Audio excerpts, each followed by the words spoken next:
Assalamualaikum warahmatullahi wabarakatuh. Sahabat Buya Milenial, siapapun yang yakin akan kematian dan peristiwa gaib lainnya tentu penasaran ingin mengetahui bagaimana nasib dan perjalanan dirinya kelak, baik orang mukmin maupun kafir. Namun tidak seorang pun boleh menyandarkan berita gaib kecuali kepada nas Al-Quran dan hadis yang sahih. Berikut ini adalah sebuah hadis sahih yang memuat penjelasan tentang perjalanan seorang mukmin dan kafir sejak berhadapan dengan kematian sampai ditempatkan di liang lahat dan mendapatkan balasan di kubur. Hadis ini diriwayatkan oleh Ahmad nomor 18.543, Abu Daud nomor 4.753. Su'aib Al-Arnaud menyatakan sanadnya sahih. Al-Albani menyatakan hadis ini hadis yang sahih. Berikut ini keterangan hadis tersebut yang menjelaskan proses perjalanan ruh mukmin dan ruh kafir. Namun sebelum kita bahas, jangan lupa like, subscribe, dan share. Apa yang kamu tahu, yang lain juga harus tahu.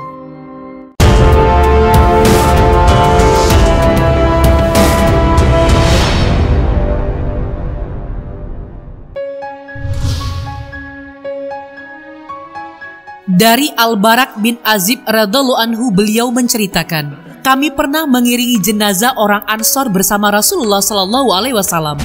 Sesampainya di kuburan dan menunggu liang lahatnya dibenahi, Rasulullah duduk menghadap kiblat. Kami pun duduk di sekitar beliau dengan khusyuk, seolah di kepala kami ada burung. Di tangan Nabi Shallallahu Alaihi Wasallam ada ranting. Beliau tusukkan ke tanah, kemudian beliau menegadah ke langit, lalu beliau menunduk. Beliau ulang 3 kali. Kemudian beliau bersabda, mintalah perlindungan kepada Allah dari azab kubur. Beliau ulangi 2 atau 3 kali. Kemudian beliau berdoa, ya Allah, aku berlindung kepadamu dari azab kubur sebanyak 3 kali. Kemudian beliau menceritakan proses perjalanan ruh mukmin dan kafir. Sesungguhnya hamba yang beriman ketika hendak meninggalkan dunia dan menuju akhirat, turunlah malaikat dari langit. Wajahnya putih, wajahnya seperti matahari. Mereka membawa kafan dari surga dan hanut minyak wangi dari surga. Mereka pun duduk di sekitar mayit sejauh mata memandang. Kemudian datanglah malaikat maut alaihissalam. Dia duduk di samping kepalanya dan mengatakan, wahai jiwa yang baik, keluarlah menuju ampunan Allah dan ridhonya. Keluarlah ruh itu dari jasad, sebagaimana tetesan air keluar dari mulut ceret, dan langsung dipegang malaikat maut. Para malaikat yang lain tidak meninggalkan walaupun sekejap, dan mereka langsung mengambilnya dari malaikat maut. Mereka memberinya kafan dan hanut itu. Keluarlah ruh itu dengan sangat wangi, seperti bau parfum yang paling wangi yang pernah ada di bumi. Para malaikat ini pun naik membawa ruh itu. Setiap kali ketemu dengan malaikat yang lain, mereka akan bertanya, ruh siapakah yang baik ini? Mereka menjawab, Fulan bin Fulan, dengan nama terbaik yang pernah dia gunakan di dunia. Hingga sampai di langit dunia, mereka minta agar pintu langit dibukakan, lalu dibukakan. Mereka naik menuju langit berikutnya dan diikuti para malaikat langit dunia, sehingga sampai di langit ke-7. Kemudian Allah berfirman, tulis catatan amal hambaku ini di Illiyin. Tahukah kamu apakah Illiyin itu? Yaitu kitab yang bertulis disaksikan oleh para malaikat.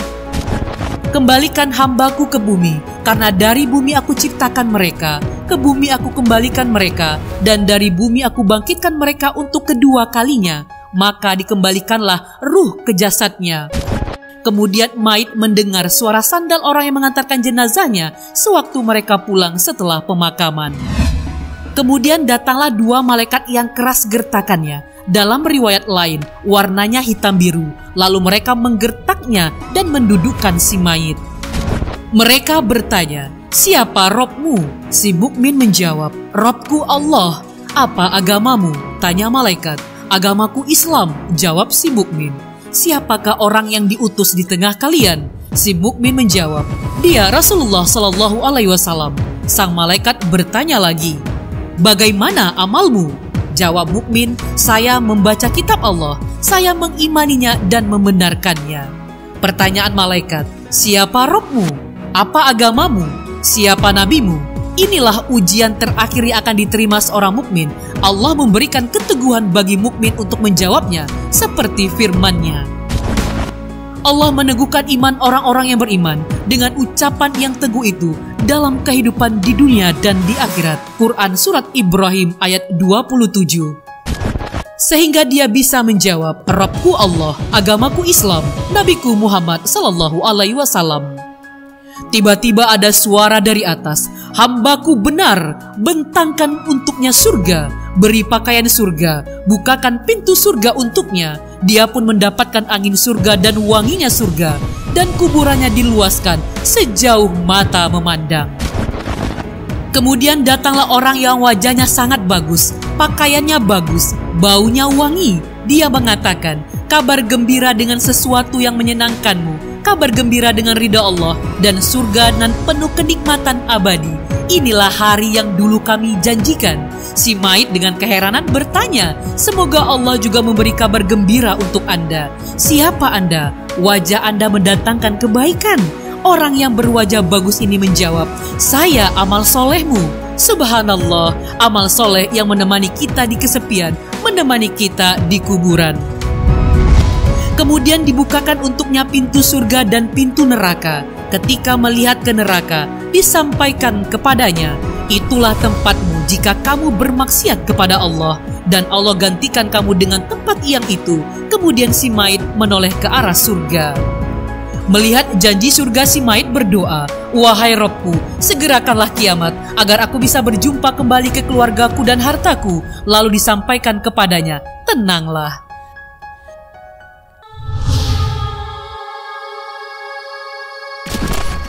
Lanjutan hadis tersebut menerangkan keadaan ruh hamba yang kafir.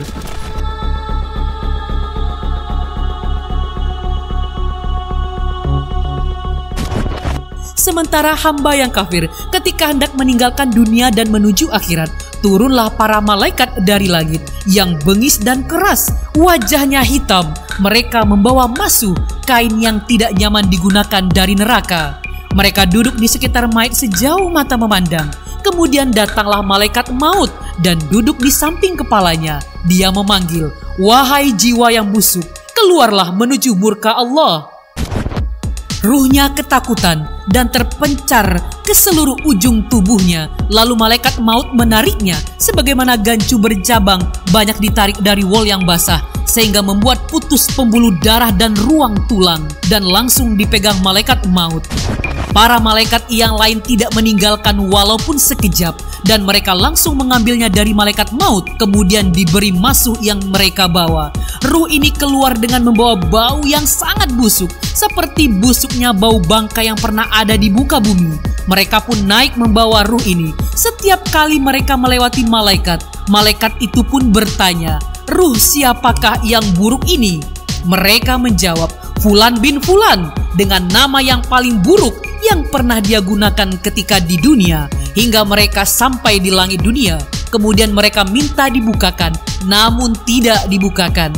Ketika itu Rasulullah SAW membaca firman Allah, orang yang mendustakan ayat-ayat kami dan menyombongkan diri terhadapnya, tidak akan dibukakan bagi mereka pintu-pintu langit, dan tidak pula mereka masuk surga hingga unta masuk ke lubang jarum. Quran Surat Al-A'raf ayat 40.